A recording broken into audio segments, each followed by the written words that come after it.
semua, kenalin, nama aku Nesa, aku dari kelas 12 IPA. Nah, adanya aku di sini, aku tuh dikasih tugas sama buat ngerangkum materi bab 3 tentang pengaruh kemajuan iptek terhadap NKRI. Dan aku juga bakalan ngejelasin sedikit tentang bab 3 itu. Nah, yang pertama ada pengertian dan manfaat iptek.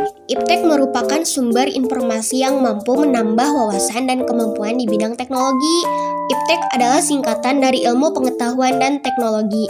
Iptek juga merupakan ilmu yang mempelajari perkembangan teknologi berdasarkan ilmu pengetahuan. Nah, manfaatnya yaitu bisa memperluas jaringan di berbagai aspek kehidupan, mudahnya berkomunikasi tanpa batas, kehidupan manusia juga menjadi lebih praktis, dan lain-lain. Di sini juga ada pengaruh positif kemajuan iptek bagi kehidupan bermasyarakat, berbangsa, dan bernegara. Pertama, aspek politik. Kemajuan iptek menjadikan nilai-nilai seperti keterbukaan, kebebasan, dan demokrasi berpengaruh pemerintah kuat terhadap pikiran maupun kemauan bangsa Indonesia. Yang kedua, aspek ekonomi. Makin meningkatnya investasi asing atau penanaman modal asing di negara kita, makin terbukanya pasar internasional bagi hasil produksi dalam negeri, dan lain-lain. Nah, yang ketiga ada aspek sosial budaya. Kecanggihan teknologi yang ditandai dengan munculnya internet secara langsung telah mempermudah kita untuk memperoleh informasi dari belahan bumi lainnya, sehingga kita secara tidak langsung telah melakukan proses transformasi ilmu yang sangat bermanfaat bagi kita. Yang keempat, aspek hukum, pertahanan, dan keamanan. Yang menguatnya regulasi hukum dan pembuatan peraturan perundang-undangan yang memihak dan bermanfaat untuk kepentingan rakyat banyak, dan lain-lain. Nah, ada juga pengaruh negatif iptek bagi kehidupan bermasyarakat, berbangsa, dan bernegara. Yang pertama, aspek politik. Nilai-nilai yang dibawa iptek seperti keterbukaan, kebebasan, dan demokratisasi tidak menutup kemungkinan akan disalahartikan oleh masyarakat Indonesia.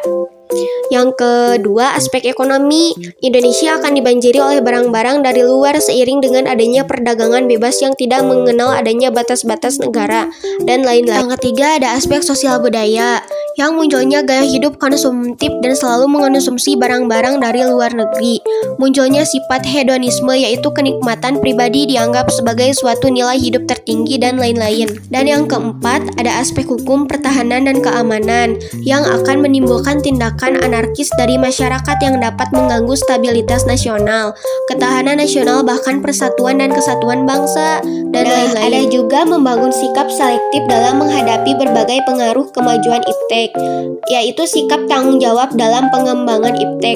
Dalam mengembangkan dan menerapkan iptek, perlu mengingat landasan idealnya, yaitu Pancasila, dan landasan konstitusionalnya, yaitu UUD NRI tahun 1945. Ada juga sikap selektif terhadap pengaruh kemajuan iptek di bidang politik.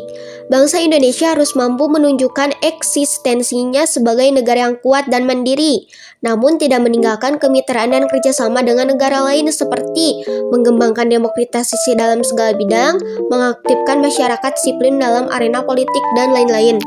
Nah, ada juga sikap selektif terhadap pengaruh kemajuan iptek di bidang ekonomi.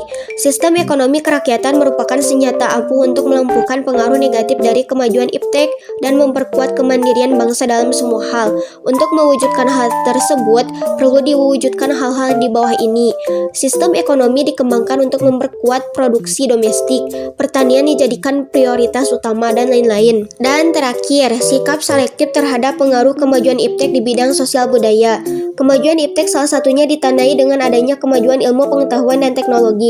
Agar hal tersebut bersifat positif dan dapat diserap ke dalam budaya kehidupan kita sehari-hari, maka kita perlu mengusahakan perubahan nilai dan perilaku, antara lain terbuka terhadap inovasi dan perubahan, berorientasi pada masa depan daripada masa lampau, dan lain-lain. Oke, sekian ya dari aku. Makasih, maaf, dan sampai jumpa lagi. Salam sejahtera, Beo, Slepeo.